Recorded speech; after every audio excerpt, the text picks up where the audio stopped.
The European Union is a supranational entity composed of 27 member states.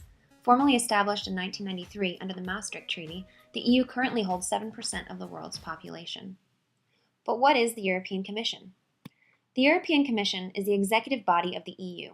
Composed of 27 commissioners, the members of the EC each represent an EU member state. Together, commissioners are responsible for proposing legislation and implementing decisions. While each commissioner is representative of their member state, commissioners act independently of their nation. This is because the EC was created to act as an independent supranational authority separate from governments. The separation between member states and the legislative branch allows for unbiased laws to be created and to ensure that no one member state is at a greater legal advantage. This is further secured through the appointment process, where commissioners are first proposed by the President of the EC, but must be approved by the Council of Ministers.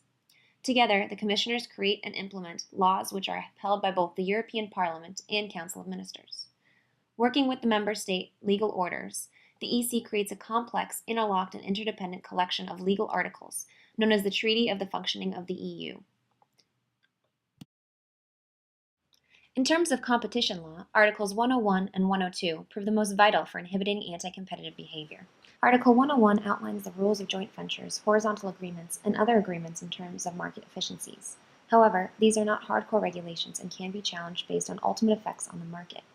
This is called rule of reason evaluation and is regulated by the EC. Article 101 also expressly states that significant efficiencies from agreements must be passed to the consumer and that the agreement does not limit competition in a substantial part of the product.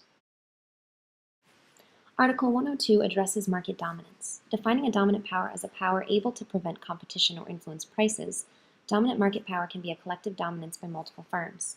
Abuse of that power can be found in exclusionary abuses, which impair rival competition, and exploitative abuses, which exploit market power against customers. There is no EC law against attempted acquisition of dominance or attempted monopolization. Regulation 139/2004 articulates the newest rules for merger control in the European Economic Area. Specifically, this regulation is applied to thresholds outlined in existing Articles 101 and 102 and others. According to the case law of the Court of Justice, certain concentrations were not yet sufficient to control all operations, which may prove to be incompatible with the system of undistorted competition envisioned in the treaty.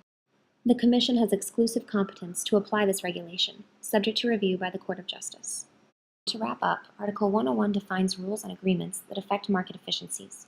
Article 102 defines market dominance and the limits of dominance.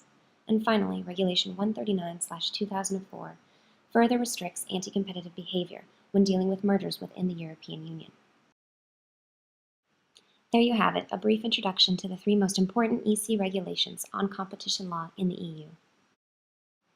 To learn more about the current state of EC competition law and its effects on media pluralism, please visit emilyprudencekane.wordpress.com.